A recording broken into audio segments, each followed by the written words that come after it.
The laughter didn't start right away. It came a beat after the words, just long enough for the sting to bloom, when my father lifted his champagne glass under the chandelier glow and announced to anyone within earshot, "Julia has never been able to keep a job. Not one." The room didn't fall silent, but the reaction was worse. The knowing smirks, the lifted brows, the amused glances traded across linen-covered tables. Evan let out a short, sharp laugh, the kind meant to puncture rather than entertain. "Seriously," he added, "nobody keeps her for long." I felt my hand tighten around the back of my chair, knuckles whitening. I didn't defend myself. I didn't explain. I simply stood there, absorbing the blow in the middle of a ballroom I hadn't even wanted to attend. The Winter Arts fundraiser in Shorehaven wasn't flashy, but the community treated it like a yearly coronation, soft light sequined dresses, old friends performing niceness for sport. My mother insisted I attend. "It'll look good for you," she'd said. "You never know who might help you settle down, find something stable." Stable. The word clung to me like a label I never agreed to wear. From the dessert table, the warm scent of sugar drifted across the room, a sweetness that felt at odds with the bitterness rising in my throat. Around me, people pretended not to listen while leaning in just enough to hear more. Shorehaven always loved a story, especially the kind told at someone else's expense. That internship fiasco when she was 18 should have been a sign, Evan added loudly. He didn't glance at me. He didn't need to. He spoke as though I were furniture present, silent, decorative. My mother finally noticed the sudden hush at our table. She leaned forward with a strained smile. "Oh, for heaven's sake, she just hasn't found her place yet." Another dressed-up way to say disappointment. That familiar heat rose behind my eyes, and I stepped back from the table before it could spill over. But I hadn't taken more than 2 steps when the stage lights flickered. Someone from the organizing committee tapped the microphone and shouted, "We have breaking news, hang on!" The chairs shifted, heads turned. Curiosity overtook cruelty in seconds. My mother nearly jumped to her feet. "Turn it on!"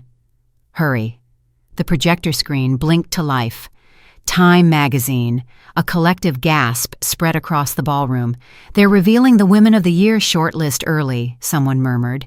A wave of attention washed forward, pulling the room toward the glowing screen, leaving my humiliation suspended midair, unfinished, interrupted. I slipped toward the hallway, letting the distraction swallow every pair of eyes that moments earlier had been judging me.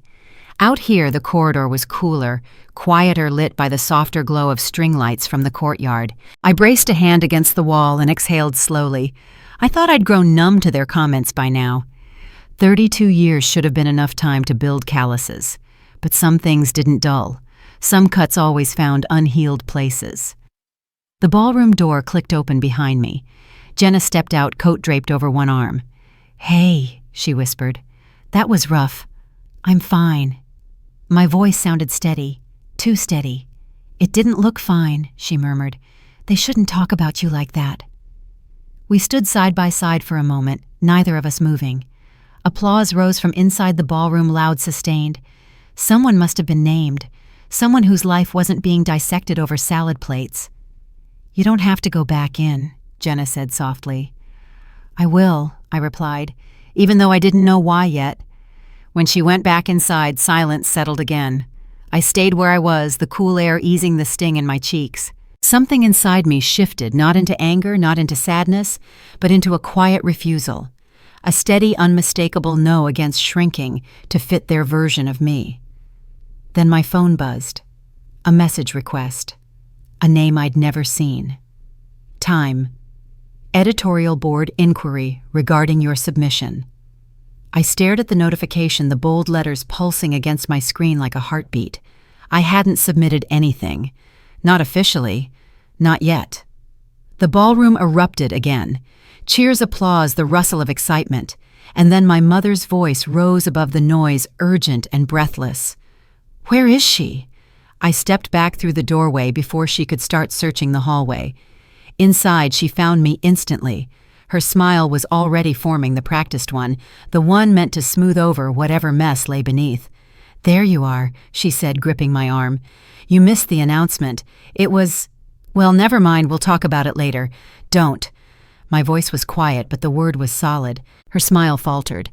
What do you mean, don't I mean? Stop trying to cover it up. Stop pretending it didn't happen. My father looked up. Evan stopped mid-laugh. They recognized the tone one I'd never used with them before. I sat down at the table again. Not for politeness, not for peace.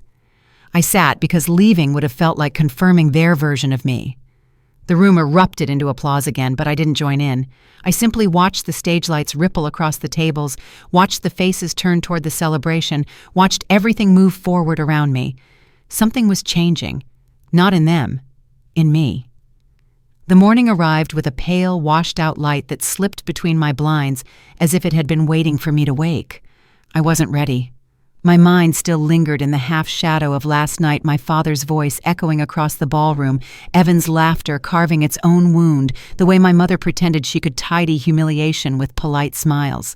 I tried to stay still, suspended in the last quiet seconds before reality found me again.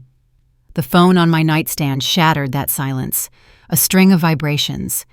Then another, and another, each one sharper, more urgent than anything my family group chat ever produced. I reached for it lazily, expecting post-Gala damage control, but the lock screen froze me. Time magazine, CNN Business, 70+ mentions on LinkedIn, 3 unfamiliar press outlets, and a notification from an email address I'd never seen. My eyes widened as I tapped the first alert. Time announces First Woman of the Year, Honorary Community Innovation category goes to my name. My name is in bold. Spelled correctly, framed under the Time masthead like it belonged there. The breath left my chest in a single slow release I didn't know I'd been holding for years. Message after message flooded in, journalists asking for interviews, producers requesting pre-calls, women from across the country sending paragraphs about how my work had changed their lives. My thumb scrolled stunned until an email near the top made my heart jolt. Aaron Thompson. Subject, I hope you're not angry. Found your files, cleaned them up, submitted the packet for you. You should have been here years ago. I only gave them what you already built. I pressed my palm to my forehead. I couldn't decide whether to laugh or cry. A soft knock broke the spell. Julia. My mother's voice slipped through the door before I could respond. She stepped in with the same careful posture she used around holiday arguments, as if walking too quickly might break something fragile. I wanted to talk, she said, about last night. I held the phone against my leg screen, glowing with alert after alert. Did it get out of hand? I asked. You know how your father is. Her voice tried for lightness but couldn't reach it. He thinks teasing makes things easier. It didn't make anything easier, I said. And Evan, she began. No, I cut in. Let's not pretend he didn't mean what he said. Her face tightened, not from defensiveness, but from impact. We were tired, she whispered. It was a long night. My silence this time wasn't passive, it was deliberate, and she felt that. Her gaze drifted to the phone in my hand. Why is Time magazine messaging you?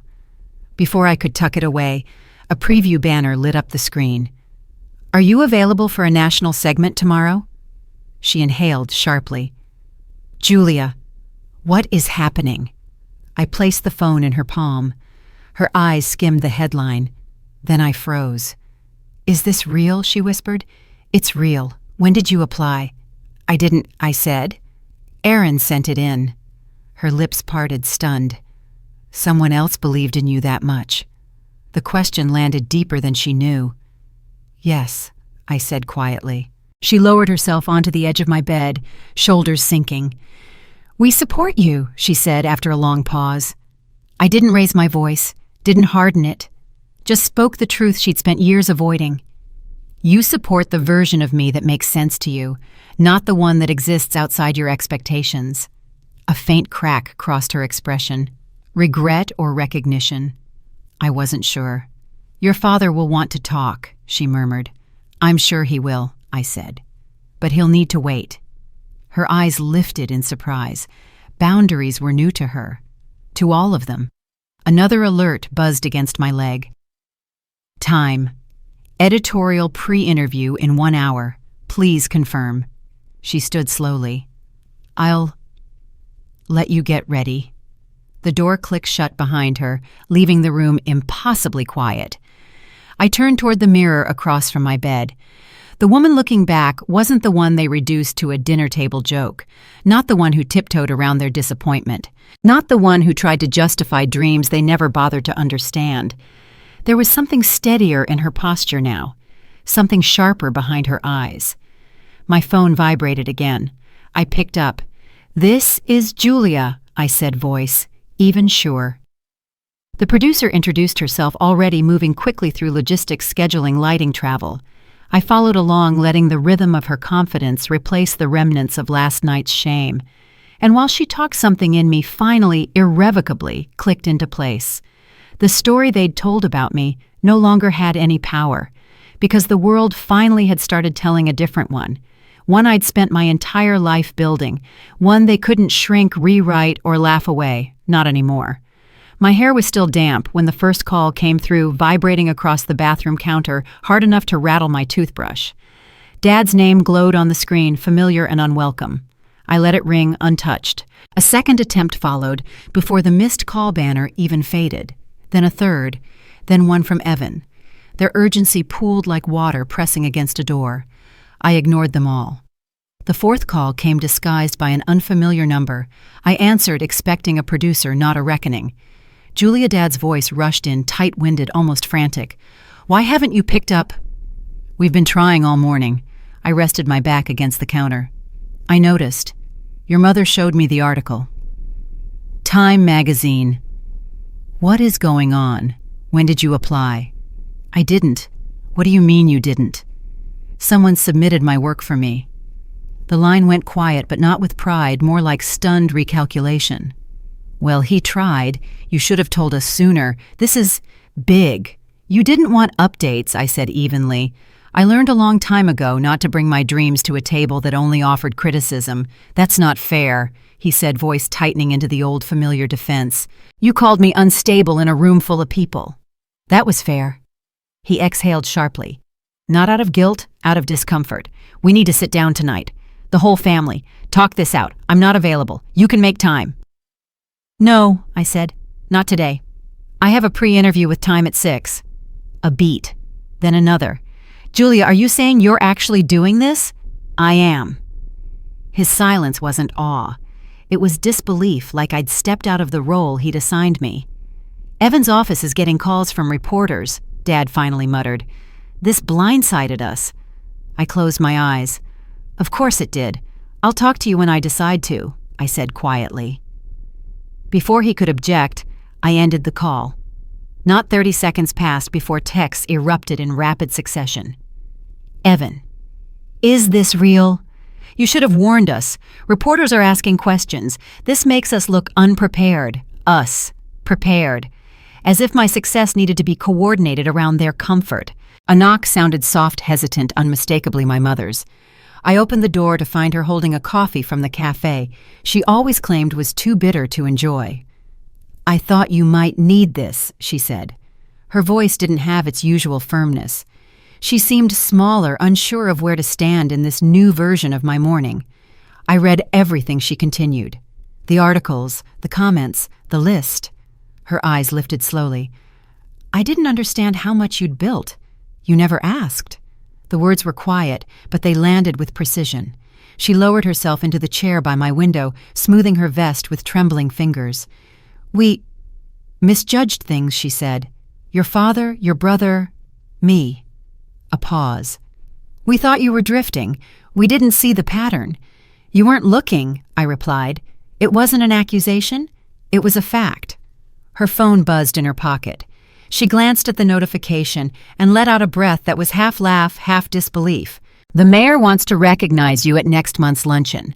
And Evan says his coworkers can't believe they didn't know you were doing any of this. Of course he cared about that part." She looked around my apartment as if seeing it in me for the first time. "Everything is changing so quickly. It tends to," I said, "when people stop expecting you to stay small." Her gaze lifted, pained but honest. "When can we talk as a family?" "When you're ready to hear me," I said. She nodded slowly. "All right." My laptop chimed with an incoming email. I glanced at the subject line. "Time editorial team segment script attached for review." Her breath caught again. "They really chose you." I didn't smile. They did. She rose, lingering by the doorway. I'll let you work. And Julia, I'm trying. I know. She closed the door softly behind her. The quiet that filled the room afterward wasn't empty. It was spacious, like a door had been nudged open somewhere inside me. Morning light stretched across the floor, warm and steady, touching every corner of a life that was suddenly expanding faster than anyone else could pace themselves to. My phone rang again, this time from the producer's number. I answered immediately. Julia here. The steadiness in my voice surprised me, not because it was new, but because it finally felt like it belonged. The email didn't arrive with any urgency. No bold red marks, no dramatic subject line. It slipped into my inbox so quietly that I almost scrolled past it until the sender's name caught my eye and made everything else disappear. Time Women of the Year Committee. My pulse tightened. I clicked. The message unfolded, line by line, measured and formal, as if someone had placed each sentence with deliberate care. You are formally invited. 3-day finalist summit, New York City. Honorary roundtables. Mentorship assignment. My eyes stopped at the name at the bottom. Mentor, Maya Reyes. For a moment, the apartment felt impossibly still. Maya wasn't just a leader, she was the force people rearranged rooms for. When she walked into a hearing, senators adjusted their questions. Cities restructured pilot programs because of her research. She didn't accept mentees unless she believed they carried something worth fighting for. If she had been paired with me, the picture of my future was suddenly larger than anything I'd allowed myself to imagine. I exhaled slowly, the kind of breath that loosens something deep in your chest. The phone rang. Erin, you saw it right, she said. Yes, you're breathing. Trying, I admitted. A soft laugh crossed the line. Julia, none of this is random. Don't treat it like luck. After we hung up, movement felt necessary. My apartment couldn't hold the jolt inside me. I stepped outside and let the cold air settle my nerves as I walked toward the place that had shaped more of my life than any job title had the community center. The doors were propped open. A rush of winter air drifted through the hallway. Kids sprinted from room to room. 2 women in their interview clothes whispered next to the job board. A volunteer taped up flyers for next week's class. Everything was exactly as it always was. Yet something felt newly lit, as if I could suddenly see the threads connecting every moment I'd spent here. Marla spotted me. There she is, she said with a grin that felt like a quiet celebration. Good news pulls people right back to the source. I needed a place that didn't ask anything of me, I said. This place owes you more than you owe it, she replied. Don't forget that. We walked together toward the workshop room. Inside, laptops glowed across tables, lighting the faces of women who were rewiring their lives one step at a time. A few looked up. One lifted her phone. We read the article. You earned that spotlight. Another stepped forward, voice steady but emotional. Your program helped me get hired. I've been wanting to tell you. I swallowed carefully. Thank you. Truly. Moments like these steadied something in me. Headlines were loud, but impact was quiet and far more real. In the back office, Marla leaned against the filing cabinet, arms crossed. Your parents called, she said. I stiffened. What did they want? A statement. Her expression sharpened slightly. Reporters reached out to them, and suddenly they're aware of how they sound. I let the truth of that wash over me, familiar irony, but less painful than before. They'll have to figure out their own script, I said. They will, she replied, and you'll keep moving. We set up chairs for the evening workshop. Women trickled in, some nervous, some eager, all of them carrying small hopes that felt heavier than they looked. Watching them reminded me why I'd kept going long before anyone cared. When I finally walked home, the sky had deepened to a quiet navy. Reflections from streetlights wavered in puddles along the sidewalk. A part of me felt further from the version of myself who had walked into the gala just days earlier, a distance that didn't feel like loss, but something closer to release. Inside my apartment, the silence felt different, less like absence, more like the space before a new beginning. Another email waited. Your travel itinerary is attached. I opened the document. Flights, hotel, meetings arranged across 3 days, each one precise, intentional. This wasn't a symbolic gesture. They expected me to show up as someone with a seat at the table. I set my suitcase on the bed and unzipped it. The sound felt louder than it should have. I folded close slowly, pieces that felt right, not to impress, but to be myself without apology. A second document appeared, a short narrative for the opening session.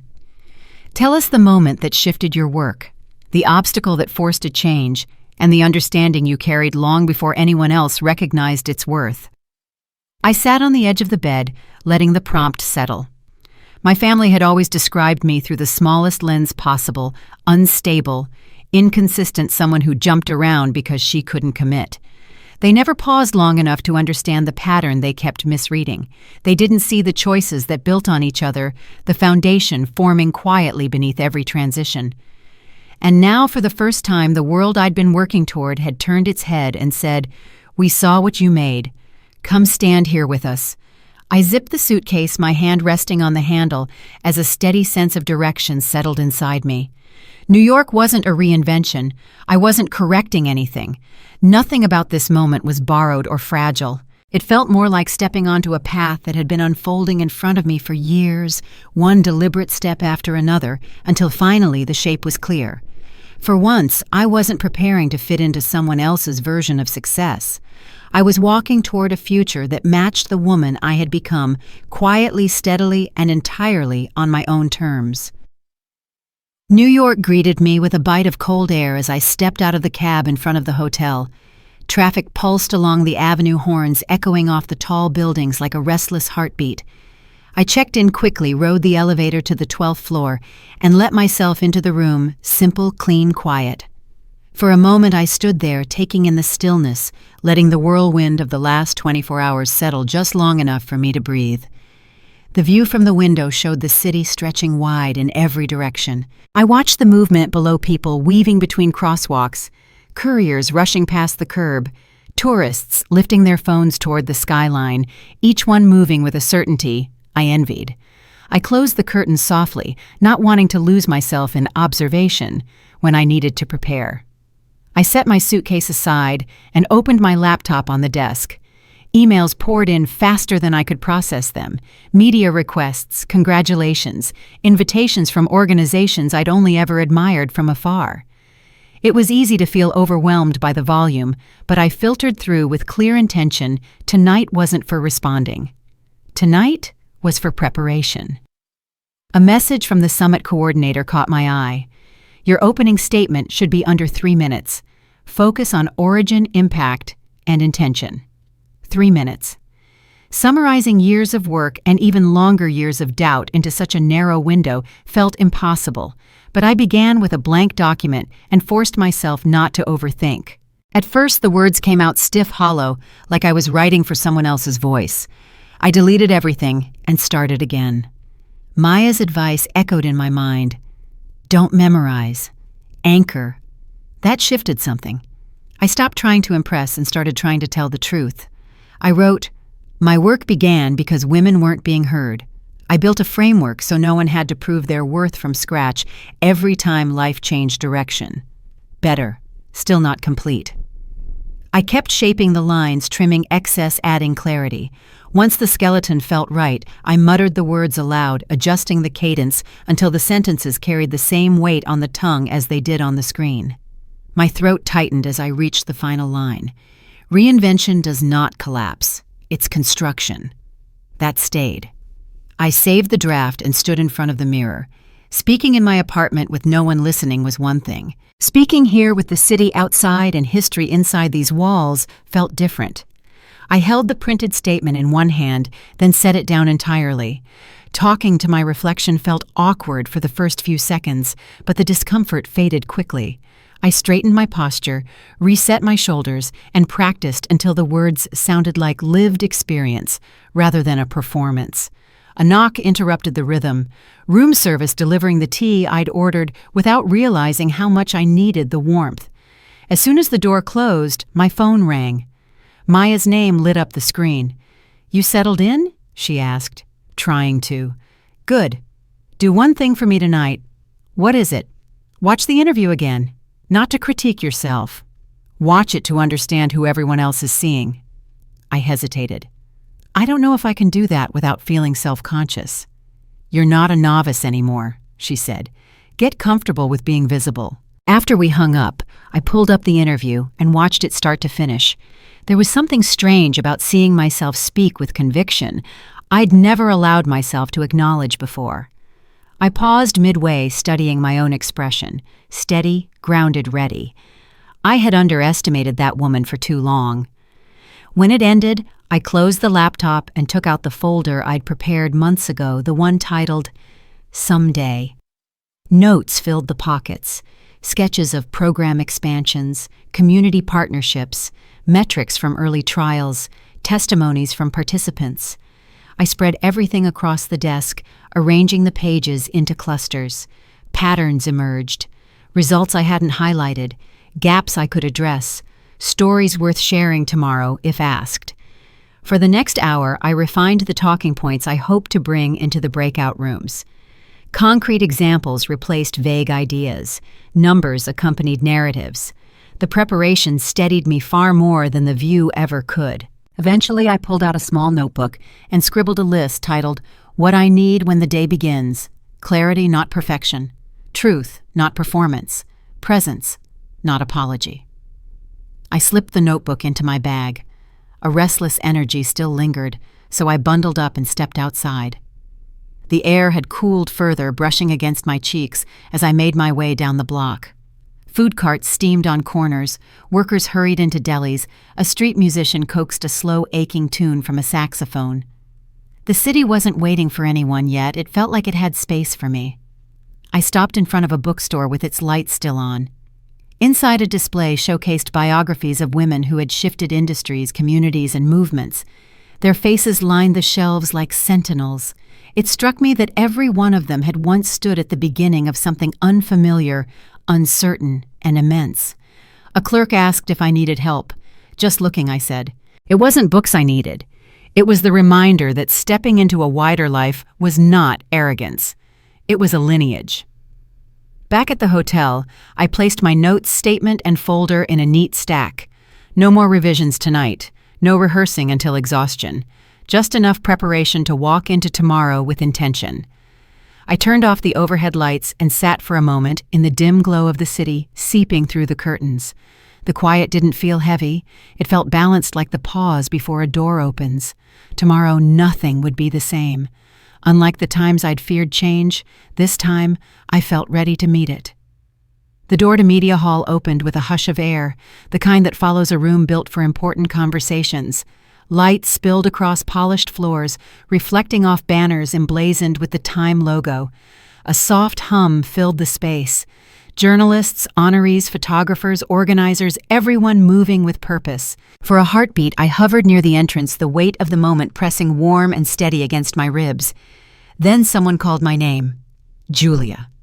Over here. A woman with auburn curls and a sharp blazer waved enthusiastically. She introduced herself as part of the summit staff and guided me toward the front rows where other honorees were gathered. Every face in that cluster felt familiar, not personally, but in the way you recognize people whose stories you've read, women who'd built shelters, startups, scholarships, and systems that caught those falling through the cracks. I took a seat beside a woman with silver braids and dark, brilliant eyes. Her name tag read, Dr. Lena Carver, Medical Equity Pioneer. They placed us alphabetically, she said with a grin. Looks like you and I are neighbors for the week. Her presence radiated the calm confidence of someone who'd carved space in rooms that weren't built for her. I relaxed a little. A moderator stepped onto the stage, mic in hand. Welcome to the Women of the Year orientation. Over the next few days, you'll meet mentors, appear in media segments, collaborate on panels, and participate in policy roundtables. Phones buzzed with calendar updates. Cameras clicked. Pages rustled. The room felt like it was breathing. We're here, Lena whispered, because every woman in this room said yes to something most people said no to. The words sank deep. Across the aisle, a woman wiped her eyes discreetly. Another straightened her shoulders, as if reclaiming height she'd forgotten she had. A murmur of knowing hums spread through the section, a quiet chorus of recognition among strangers who were anything but. The orientation continued with introductions, instructions, and a flurry of paperwork. When it ended, we flowed into the networking hall, a bright space lined with tall windows overlooking the city. Coffee stations, soft jazz from hidden speakers, name badges glinting under warm lights. A staff member approached me with a clipboard. "You're scheduled for pre-interview prep in Studio B in 20 minutes. Maya's already there." I made my way down the hallway, the air shifting from open chatter to the cooler-controlled quiet of studio environments. Studio B was brighter than I expected. White walls, soft boxes, a table covered with notes, water bottles, and equipment. Maya stood near the monitors reviewing footage. She looked up, smiling. "Good timing. Ready to sharpen your story?" "As ready as I can be?" "Good," she said, gesturing for me to sit. "Because the goal isn't to memorize, it's to anchor yourself." She slid a stack of cards toward me, each one with a possible interview question. "Let's start with the basics. Why your work?" I took a breath. Because the women who came through our programs weren't broken. They were misnamed. People labeled them inconsistent, unfocused, or lost, when really they were navigating impossible systems without support. I built a framework to show them they weren't starting over. They were carrying experience that mattered. Maya's smile widened. "That's your line, the one that shows who you are." We went through question after question, some expected, others sharp enough to catch me off guard. She challenged me to be clearer, bolder, warmer, less apologetic.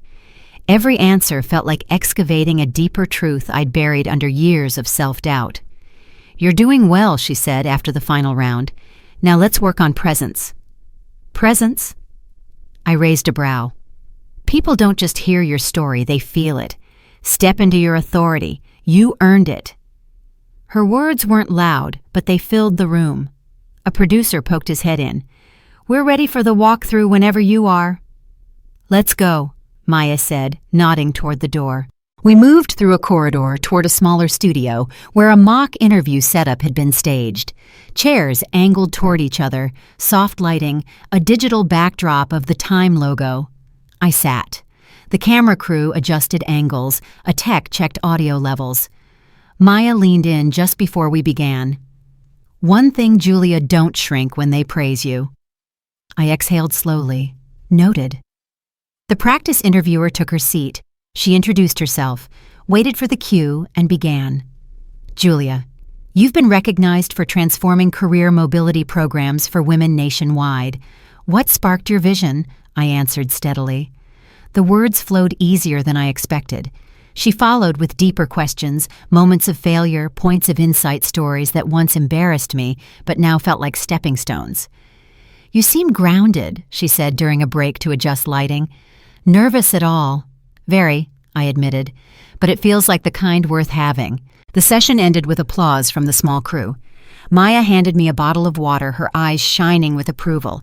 "You're ready," she said. "Tomorrow won't scare you." We returned to the networking hall for the afternoon breakout sessions. Conversations hummed all around, ideas, strategies, laughter. Women swapping stories about impossible jobs, first wins, and battles fought in conference rooms where their names were forgotten until they produced something exceptional. At one point, Lena joined me at a high-top table. "You handled that session like someone who's been doing it for years." "I didn't expect to fit here," I said honestly. "Yet somehow, it feels familiar." She nodded, lifting her coffee. "That's because these rooms weren't built for us. But we're building new ones. And your work, it's opening doors for women who never should have been shut out." Her affirmation struck deeper than she knew. When the day finally ended, I stepped outside into the cool New York evening. Traffic hissed by. Neon signs blinked. The city stretched upward in steel and light, as if reminding me that everything ambition, growth, reinvention was allowed to reach impossible heights. I walked back toward the hotel, the sidewalk bustling around me, an energy humming through my body that felt both foreign and exactly right. For the first time, I wasn't intimidated by being surrounded by greatness. I felt at home in it. The studio lights felt warmer than they looked. A technician dabbed a bit of powder across my forehead, muttering something about shine, while cameras shifted on silent wheels around the set. The interviewer, a polished woman with sharp eyes and a voice made for national television, sat across from me reviewing her notes. She'd already greeted me, already told me she admired my work, and already asked if I preferred water or tea. None of that eased the thrum in my chest. Maya stood just behind the monitor's arms crossed, grounding me with a single look. "You earned this." Her expression said it, even if her mouth didn't. A cue light flashed. The room hushed. The interviewer straightened. 3, 2, 1. Her broadcast smile appeared instantly. "We are here with one of this year's Women of the Year honorees, Julia Morgan, recognized for her groundbreaking work in career mobility for women. Julia, thank you for joining us." The camera's red light blinked on. My palms were damp. "Thank you for having me." She leaned in, slightly professional warmth radiating from her posture. "Your program has reached women across the country, single mothers, displaced workers, women re-entering the workforce after years away. What inspired you to build something on this scale?" I didn't recite the script. Instead, I followed the thread that had guided me for years.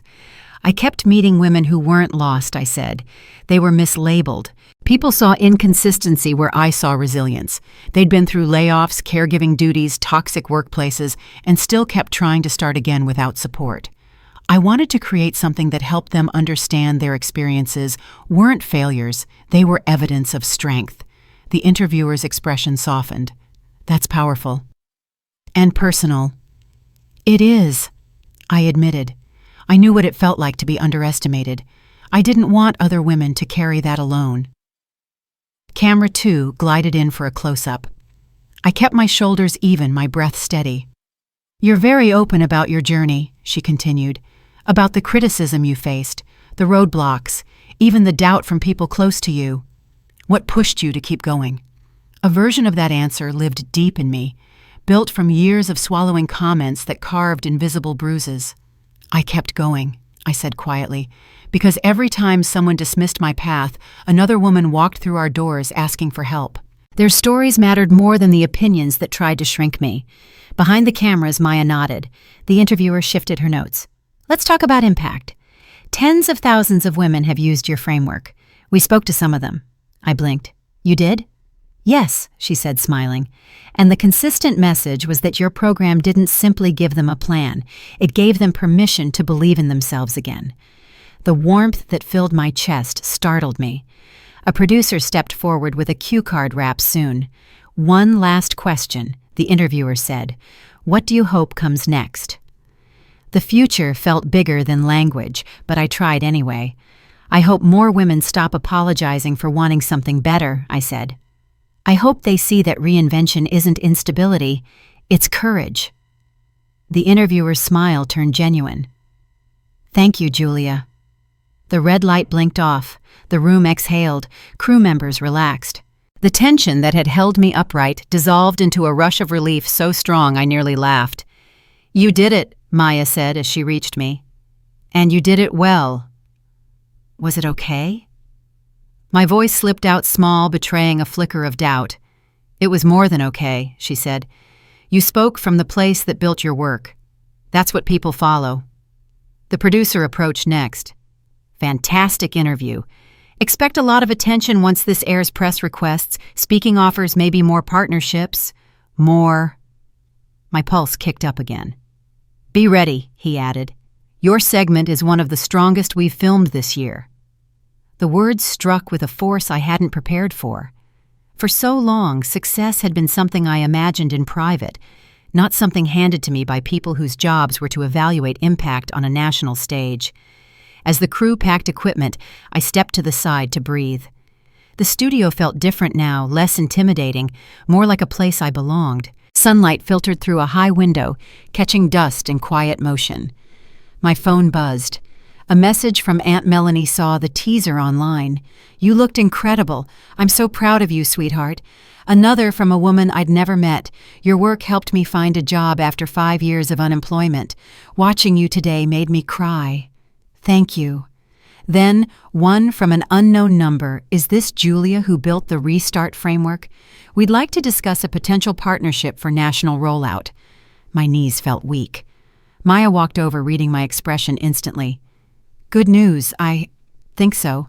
She laughed softly. "Get used to it." We exited the studio into cooler air. The hallway outside buzzed with movement producers, honorees, assistants, staff, but the noise didn't overwhelm me the way it had earlier. Something inside had shifted, subtle but firm. A woman from the summit staff intercepted us. "Julia, you're scheduled for a roundtable this afternoon, policy and community impact. And Time wants a short behind-the-scenes clip for social media."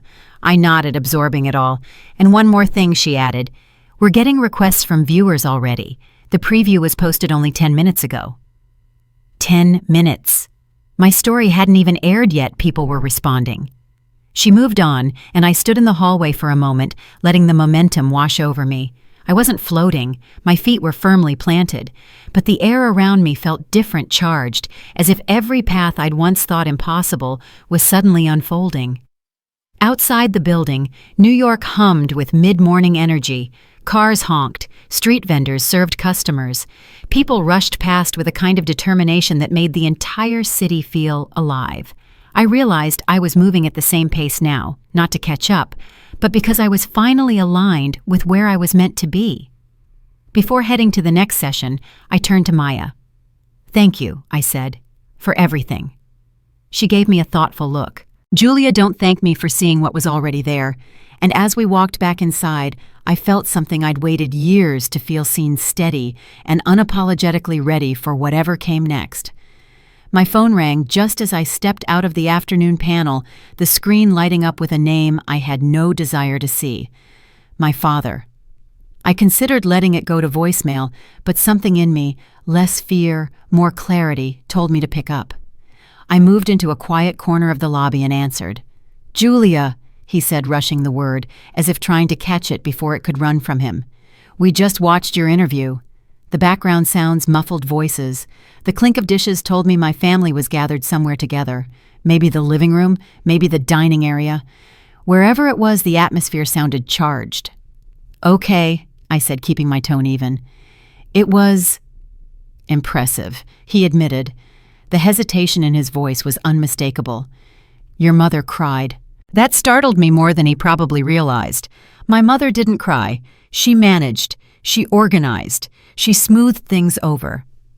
"What exactly did she cry about?" I asked. "That you didn't tell us," he snapped, frustration leaking through. "That we had to find out with everyone else. There it was, the center of everything. Their pride wasn't about my work. It was about access, about control."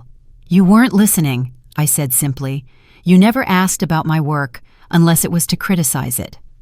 "That's not fair," he said again, his favorite refrain. "You said I was directionless," I reminded him. "Last night at the gala, you told an entire table that I never stay long enough for anyone to keep me." He didn't respond. "I didn't make that up, Dad. You said it." A long breath rattled through the line. "I didn't mean it like that," he muttered. "You know how people joke at events." "You weren't joking," I said, calm but unwavering. "And even if you were, it wasn't harmless." Someone in the background, my brother, probably whispered something.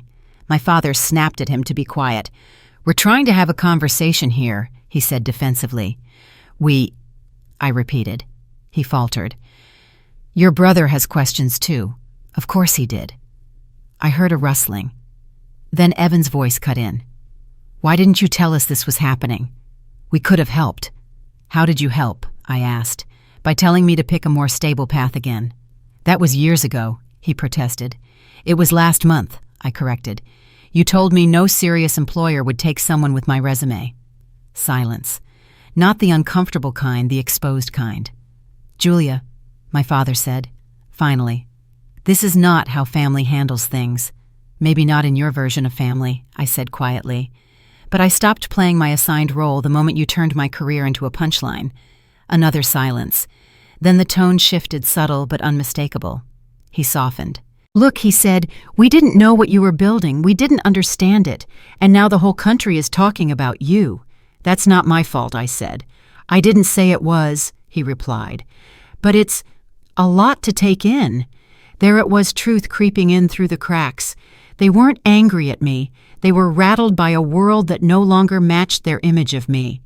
Before I could answer, a text buzzed through from an unknown number. Senator Holbrook would like to meet you tomorrow regarding workforce legislation. Are you available? I stared at the message, stunned.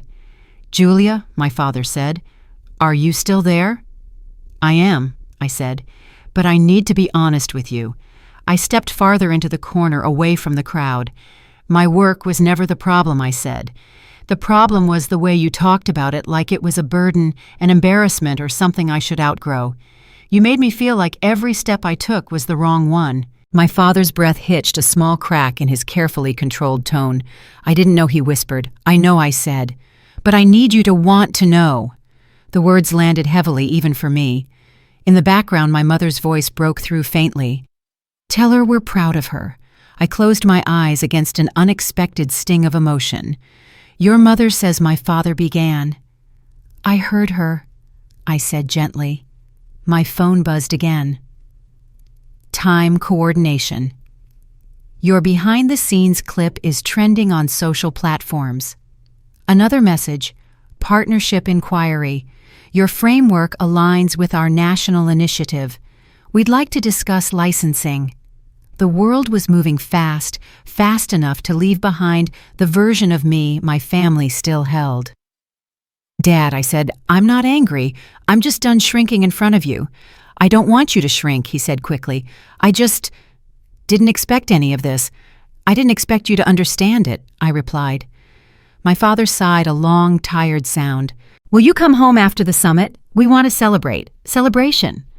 The word didn't land wrong. It just landed late. We'll see, I said truthfully. There's a lot happening. But I'm not avoiding you. I hope not, he said. The call ended without ceremony. No dramatic goodbye. Just the faint hum of a family scrambling to rewrite its story about me. I pocketed the phone and stepped back into the flow of the summit lobby, where women moved with purpose around me. Women whose stories held pain and ambition, regret and resilience just like mine.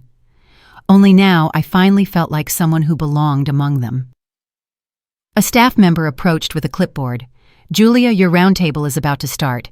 They've added an additional guest, someone from the Department of Labor. The world kept opening. Doors my family never imagined were swinging wide, and for the first time, I didn't flinch at the brightness on the other side. The ballroom glowed with soft amber light, casting warm reflections across glassware and polished tables. Guests drifted between conversations, the sound of their voices blending with the steady rise and fall of the string quartet on stage. I had barely stepped inside when a time coordinator approached her, expression alert. They're about to run your segment, she said. Come with me. I followed her through a curtain-lined corridor where cables snaked across the floor and monitors displayed rotating camera angles. One screen held a paused frame of my interview mid-sentence. Eyes, steady, shoulders squared. The sight made my stomach flutter in a strange mix of disbelief and pride. Maya waited near the technical booth.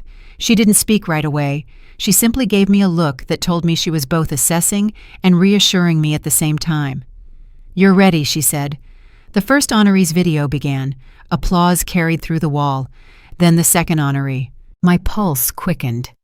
Up next, the host announced through the speakers, a woman whose work is reshaping the national conversation around reinvention and access. My name followed. The screen lit up with my face as the cameras captured the interview we'd recorded the day before. I watched myself talk about the women who'd walked through our program. Doors exhausted, hopeful, determined. And for the first time, I saw the version of myself that existed outside my family's shadow. Not scattered, not uncertain, not job-hopping. Someone who had built something real. Crew members around me murmured approval. When the segment showed a woman describing how she used my framework to regain confidence after years of unemployment, the audience in the ballroom reacted with a shift in breath, collective quiet. Even through the monitor, I felt it. The applause after the clip ended was unmistakable. Pure, wholehearted, not polite ceremony. A stagehand tapped my elbow. You're on.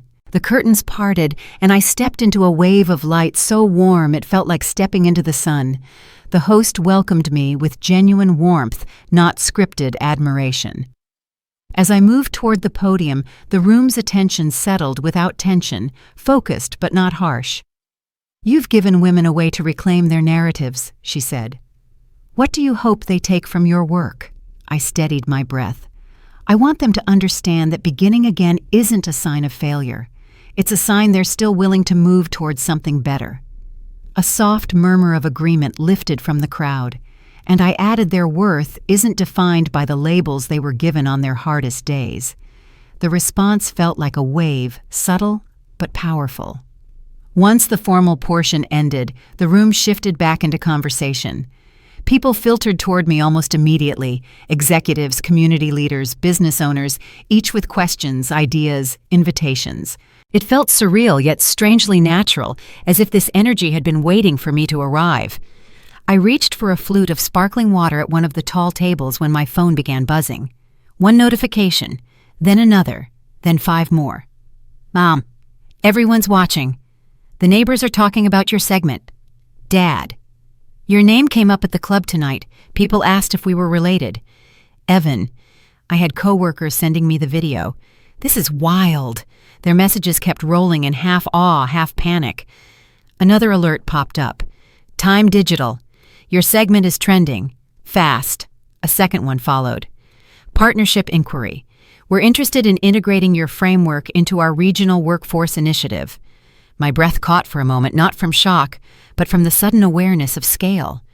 Everything I had built in a tiny community center, everything I created during late nights with no one watching, was now echoing far beyond anything I'd imagined. Maya joined me by the table. "A lot's happening," she observed. That might be an understatement. She studied my expression with a knowing smile.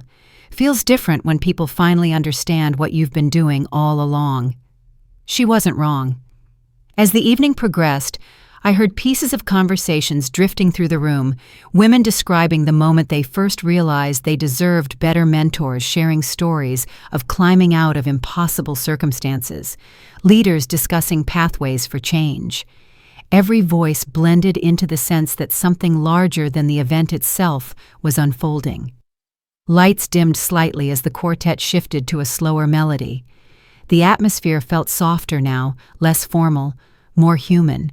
And while people continued approaching me with questions and congratulations, the overwhelming part had settled. What remained was a calm sense of alignment, like stepping into a place that fit without forcing anything. I moved toward the edge of the room to catch a breath, watching the soft glow of chandeliers flicker across the polished floor. The doors opened occasionally as guests slipped in and out each entrance, pulling in a sliver of cold New York air that vanished into warmth. For years, I'd wanted to be seen, not for the versions my family narrated, but for the truth I'd carried quietly. Tonight, that truth stood in the open.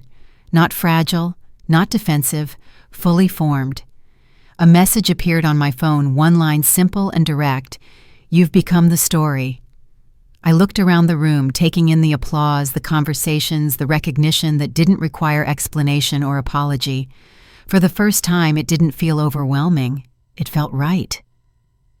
The morning after the gala arrived with a gray sky hanging over Manhattan, the kind that pressed low against the rooftops and muted the usual city brilliance. I had barely finished my first cup of coffee when a knock sounded at my hotel door, firm, deliberate, and entirely out of place this early.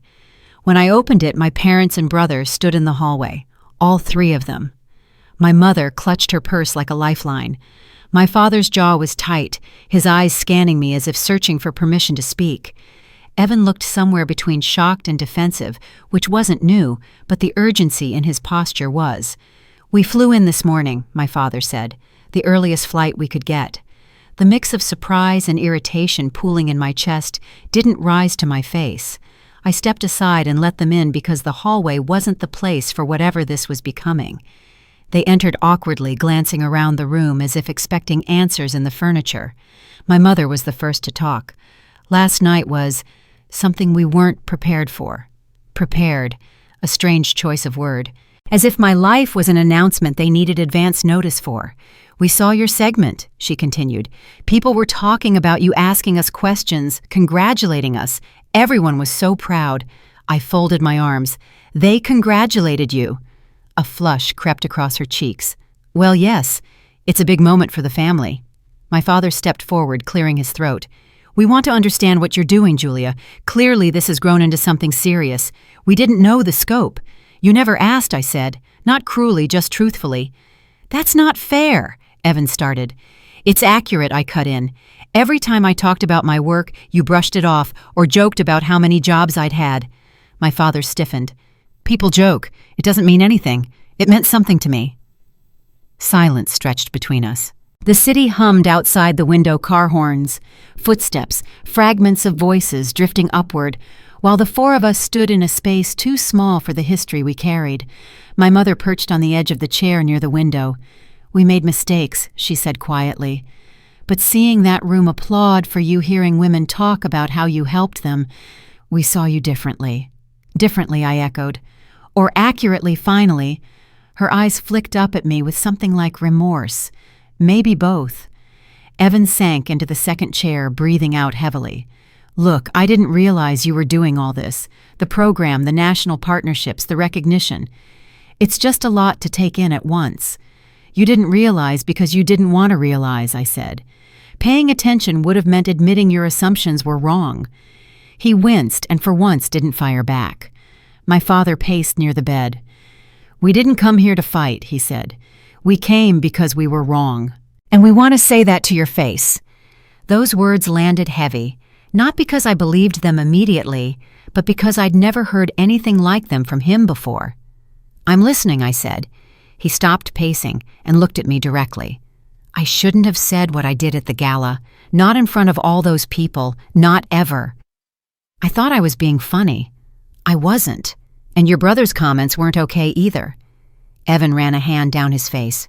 "I know, I messed up. I didn't think so." "That was the problem," I replied. My mother clasped her hands together. "We didn't understand your choices. You seemed scattered, always changing jobs, always chasing something new. We thought you'd settle down eventually." "I never asked to settle down. I asked to grow." She swallowed. "And we didn't see that." For a moment the room softened. Their faces, guilt, confusion, love, tangled with expectation, looked painfully human. Not villains, not monsters. Just people who'd been operating from fear disguised as certainty. My father stepped forward again, slower now.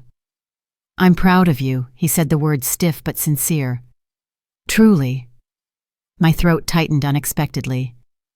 "Thank you." "We want to be part of this," he added. "Your success, your work, your world." I held his gaze. "Only if you respect it." "We will," he promised. Another knock sounded at the door, this one light quick. When I opened it, a time staffer stood with a tablet in hand. "Julia, your next session starts in 15 minutes. The transportation team is ready when you are." "I'll be down soon," I said. She nodded and disappeared down the hall. I turned back to my family. "I have to go." My mother rose from the chair. "Can we meet again later?" "Dinner, maybe?" "Maybe," I said. "I'll let you know." She hugged me tentatively, as if unsure of the permission she'd been granted. My father squeezed my shoulder in a way that told me he was trying, even if he didn't know how. Evan lingered a moment, then surprised me with a quick, awkward hug. When the door finally shut behind them, I stood there in the quiet, letting the weight of the encounter settle. Something had cracked open, not fully healed, not fully fixed, but changed. For the first time, they had stepped into a room shaped by my work, not their expectations. They had walked into my world instead of demanding I return to theirs. I grabbed my bag and headed for the elevator. The lobby was alive with the energy of the summit women in confident strides, staff coordinating schedules, the kind of purposeful motion I'd never seen in my hometown. As I stepped outside, a car pulled up. The driver leaned out. "Julia Morgan." "Yes, welcome. We're heading to the policy roundtable now." I slid into the back seat. The city loomed ahead, wide and bright, despite the overcast sky. My phone buzzed again. A message from the summit organizers. Your interview numbers passed 1 million views overnight. Congratulations." I let out a breath I hadn't realized I was holding. The day wasn't waiting for me to finish processing. Life had moved forward, and I was finally moving with it. The elevator doors slid open to a floor washed in pale morning light. A long row of windows revealed the river below, slate-colored and calm, while staff hurried between tables arranging microphones, water glasses, and thin folders labeled with each participant's name. Mine sat near the center, angled toward the head of the table, Julia Morgan, Workforce Innovation. I took my seat and let the view steady me. The room didn't feel intimidating. It felt expectant, like a stage waiting for someone to step into her own story without flinching. Maya entered moments later and sat beside me. "You're opening the discussion. They want your framing, not just your data." "Got it," I said, though my pulse jittered a little. Advisors filed in gradually. State directors, nonprofit strategists, researchers. Their conversations were low and quick, the kind people have when they're used to tight agendas. Senator Holbrook appeared last, her presence shifting the room's tone instantly. She shook hands as she walked, offering the kind of greetings that carried her reputation warm but precise. When she reached her seat across from me, she gave a small nod. "I watched your interview twice," she said. The country responded for a reason. Before I could answer, the moderator called everyone to attention.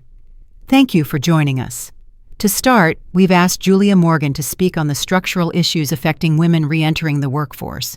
All eyes turned toward me.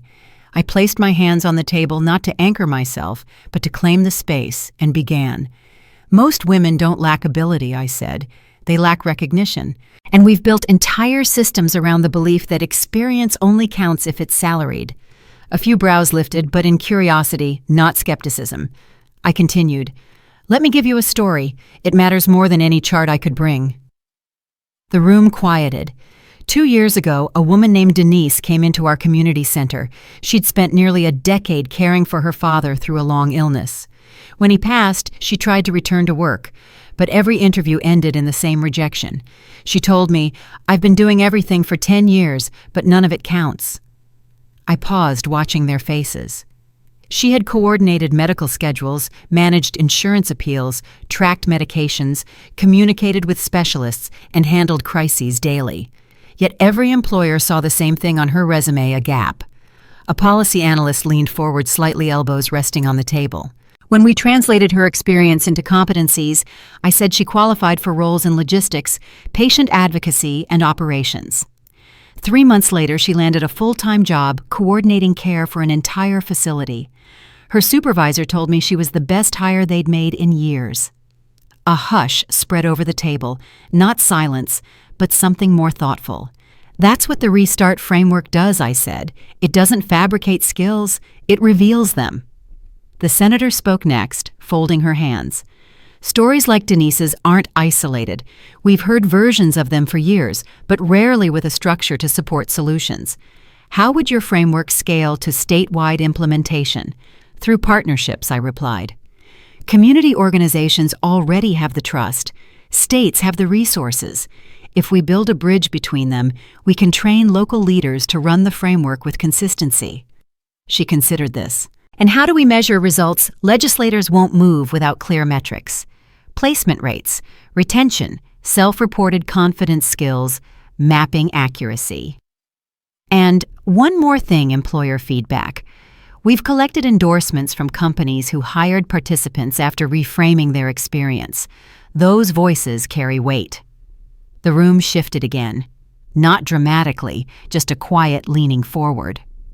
A director from the Midwest tapped his pen. "What about women who faced instability or trauma? How does the model account for that?" "By meeting them where they are," I answered. "Not everyone steps in ready for a job search. Some need affirmation first. Some need help naming their value. Some need trauma-informed support. We have modules for each stage. The point isn't speed. The point is dignity." He nodded slowly. Maya didn't say a word throughout the exchange, but her gaze held steady on me, firm and approving. She didn't need to step in. The work carried itself. The conversation deepened. A researcher asked about cross-state consistency. A nonprofit director wondered whether the framework could integrate into existing programs. I responded with examples from pilot communities, noting what had worked, what hadn't, and how adaptability mattered more than rigid replication. Then the senator leaned back in her chair, studying me with an expression that felt less like evaluation and more like recognition. "Julia," she said, "you're describing a shift in cultural perception, not just policy." "Yes," I said, "because policy without narrative won't move. People vote for stories before they vote for legislation. If we want change, we need to change how we talk about women who start over." That landed. I felt it. The moderator eventually thanked everyone and brought the discussion to a close, but the energy didn't drop. As chairs pushed back and advisors gathered their notes, several approached me directly. One leaned in with a thoughtful frown. "If you're open to it, I'd like to review your materials this week. This framework fills a gap we've been trying to name for years." Another asked for a meeting. A third requested more details about training local coordinators. None of it felt like a list of wins. Each exchange felt like a door cracking open. When the room finally thinned, Maya walked beside me toward the exit. That was the moment she said quietly, "The room didn't just hear you, they felt the story. I wasn't sure if I'd gone too personal." "No," she said. "You went human. Policy needs humanity more than it needs polish." We took the elevator down to the lobby. My phone buzzed with messages, but I didn't reach for it yet. The city outside gleamed through tall glass panes, the river catching streaks of light in slow-moving waves. "Are you ready for what's coming next?" Maya asked. "I think so." "Good," she said, "because this isn't momentum anymore. This is a shift." The doors opened onto the cold afternoon air. People rushed past the entrance, locals, tourists, workers, but for once I didn't feel like I was moving against the current. The rhythm of the city didn't feel foreign anymore. I moved through it with a steadiness that surprised me. With each breath, something inside settled into place, as if the day had quietly shifted me toward the life I'd been building all along. And the doorway behind me no longer felt like an exit. It felt like a beginning. The city was already glowing with early evening lights when the final summit reception began. A warm buzz filled the hall, laughter, clinking glasses, a quiet sense of accomplishment that settled over the room like soft fabric. Honorees gathered in clusters, exchanging stories that sounded like confessions and victories woven together. I drifted through the space, taking in the faces I'd spent days learning, admiring, and aligning with. A staff member approached me with a tablet. "Your segment just passed 2.5 million views," she said, her voice bright with excitement. "It's the most shared of the year." The number didn't hit me like a shock. It washed over me slowly like warm water reaching the shore. I thanked her, and she moved on to another honoree. I stayed still for a moment, absorbing the sensation of my life widening yet again. My phone buzzed. "Dad, we're in the lobby. Whenever you're ready." Of course they were. I'd promised them a chance to talk, and this time I didn't feel dread pressing on my chest, only a quiet readiness. I made my way downstairs through a hall buzzing with guests and staff. The elevator doors slid open, revealing my parents seated on a leather bench, and Evan leaning against a column, hands shoved into his pockets. Their posture had softened since yesterday. Less defensive, more uncertain. My mother stood as soon as she saw me. "We didn't want to pull you away from anything important." "This is important," I said. They seemed to take that in carefully, as if the sentence carried more weight than I intended. My father spoke first. "We watched the round table online. Your part was impressive. You sounded steady, certain." I replied. "I'm glad." He hesitated. "I don't think we understood how much you'd grown." "It wasn't growth you didn't see," I said gently. "It was growth you didn't expect from me." That admission didn't sting him the way earlier truths had. This one settled into him slowly, almost gratefully. Evan stepped forward. "Can I say something?" His voice held an edge I didn't recognize, a responsible tone almost. "I talked to one of your program participants today. She found me through LinkedIn." He rubbed the back of his neck. She said your framework helped her get a job after being out of work for years. She was crying on the phone. My breath slowed. She reached out to you. Yeah, he said, nodding. She wanted me to know what you'd done for her, and for women like her. I needed to hear that from someone who wasn't family. My mother dabbed under her eye. You built something good, sweetheart, bigger than anything we imagined. I know, I said softly. We're trying, she whispered. We don't want to lose you over our own blind spots. You won't, I told her. But I won't shrink to fit old expectations either. I don't want you to, she said. The honesty in her voice loosened something tight in my chest. A group of summit staff passed by, heading toward the ballroom. My father watched them go, and then looked back at me with a raw expression I'd rarely seen on him. I'm proud of you, he said again, quieter this time, but more real. Thank you. He cleared his throat. Is there anything we can do to support you? Yes, I said. Let me define myself, and let the rest come from there. My mother reached for my hand. I didn't pull away. We stood in an imperfect circle. 4 people who had hurt one another, misunderstood one another, but still cared enough to show up in a city far from home to try again. I should head back upstairs, I said. There's a closing program. Of course, Dad replied. We'll stay out of the way, but we'd love to see you after if you're willing. I'll let you know, I said. Tonight isn't just about me. It's about everyone here. They nodded, accepting the boundary with grace I wasn't sure they were capable of before this week. When I returned upstairs, the reception had swelled. The air carried a sense of finality mixed with celebration, like everyone knew something meaningful was ending and beginning in the same breath. Maya waved me over from a corner where she stood with a few board members. How'd it go? She asked once I reached her.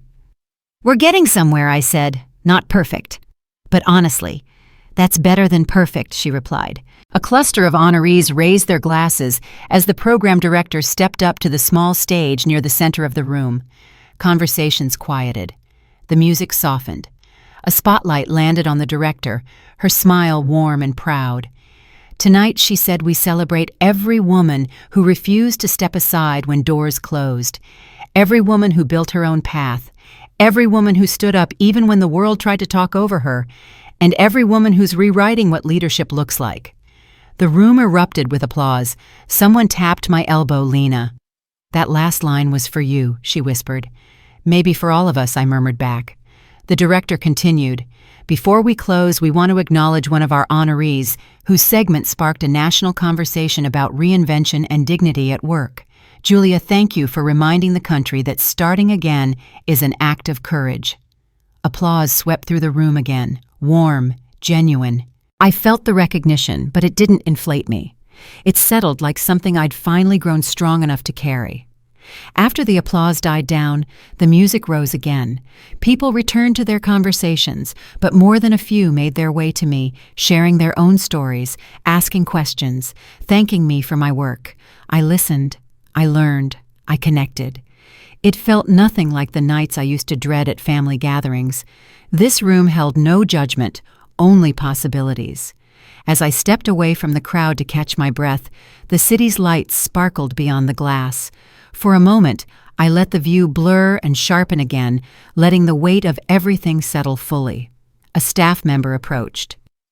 Julia, do you want to record a short message for viewers following the summit coverage? I nodded.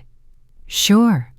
She raised her phone, hit record, and I spoke not with rehearsed lines, not with careful placement, but with the truth that had guided every inch of this journey.